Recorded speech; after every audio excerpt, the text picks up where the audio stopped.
Hi everyone, my name is Heather Pfister and I am the PA Rainbow Secretary as well as a member of the Senior Grant Executive Committee. Many of you know that the International Order of the Rainbow for Girls had produced a series of training modules that all adults are required to take as active participants with our Rainbow Girls. The first 4 modules are required for all adults and girls, and the last 3 are required for anyone who is chaperoning our girls.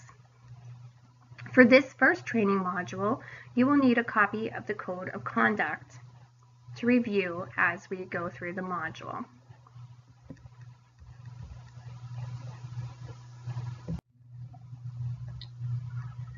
Our objective is to create an understanding of Rainbow's position on child maltreatment and how the International Order of the Rainbow for Girls Youth Protection Policy and practices support our youth's well-being.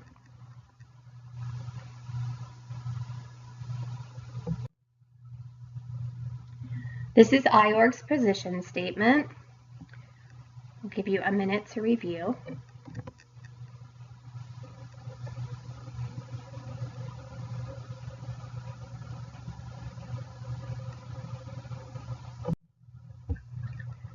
Okay, so now we're going to go into the rationale of the policy, where we stand and why. The well-being of Rainbow Girls is always paramount. Strong policies protect youth from maltreatment, protect volunteers from allegations of abuse, and protect the organization from being considered negligent in protecting its members. Strong policies will also discourage perpetrators who tend to seek out easy and available targets. Your board chair should be going over with you the Pennsylvania requirements to be a volunteer, which are different from other jurisdictions. These policies are put in place so that everyone is cleared by the state of Pennsylvania, as well as trained by the International Order of the Rainbow for Girls. The youth organization may be held liable for maltreatment that occurs during youth involvement, so we must protect Rainbow as well.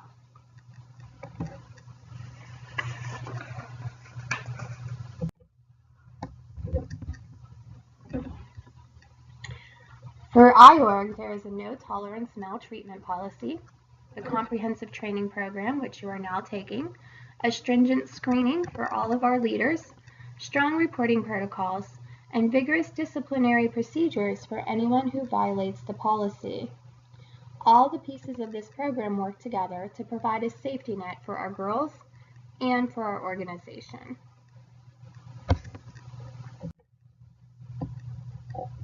Rainbow's policy was developed to be an evolving document, responsive to the changing environment in which we live.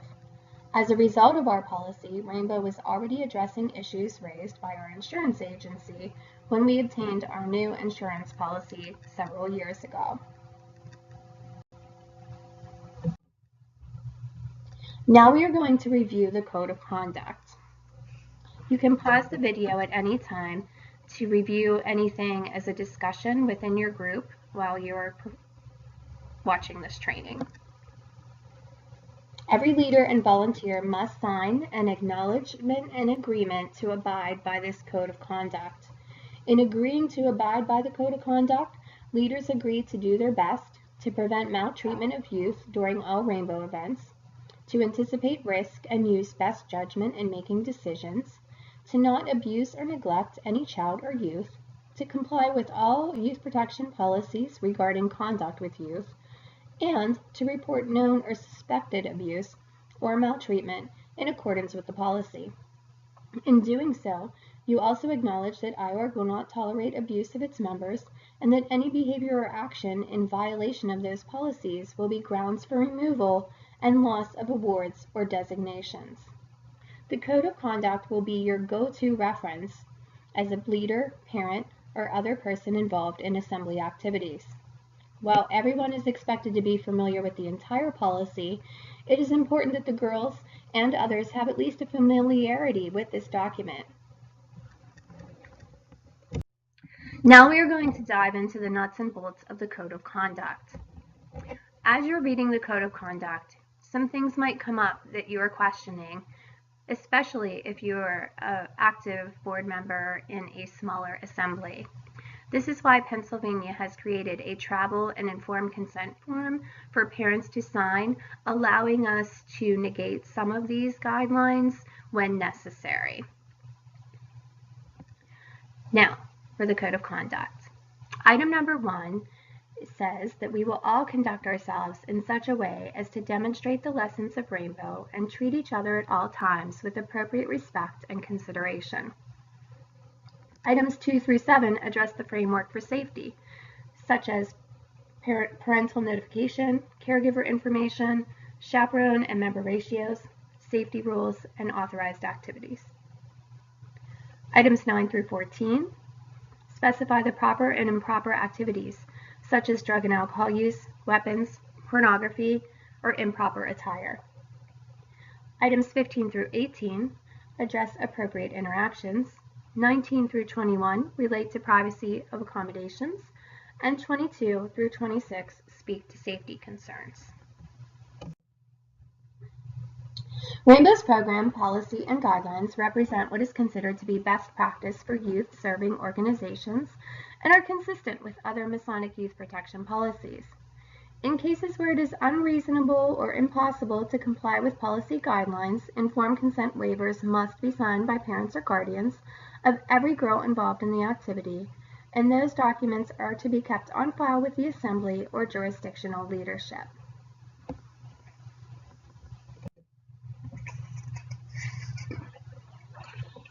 As you can see, there are further trainings that you will be taking. Module 2 will talk about the maltreatment and prevention of abuse. Module 3 will talk about relationship and situational safety. And Module 4 is about responding and reporting abuse. These modules are the modules that are required for all adults and girls in our organization. Thank you for listening, and if you have any questions, you can address them directly to your board chair, or you can always ask for my information, which is not the information on this slide, and you can email or call me as well. Karen Askew is the person who is leading the youth protection at IORG, and so she is also a resource for myself and for Mrs. Sneddon to utilize as we move through this process. Thank you for listening.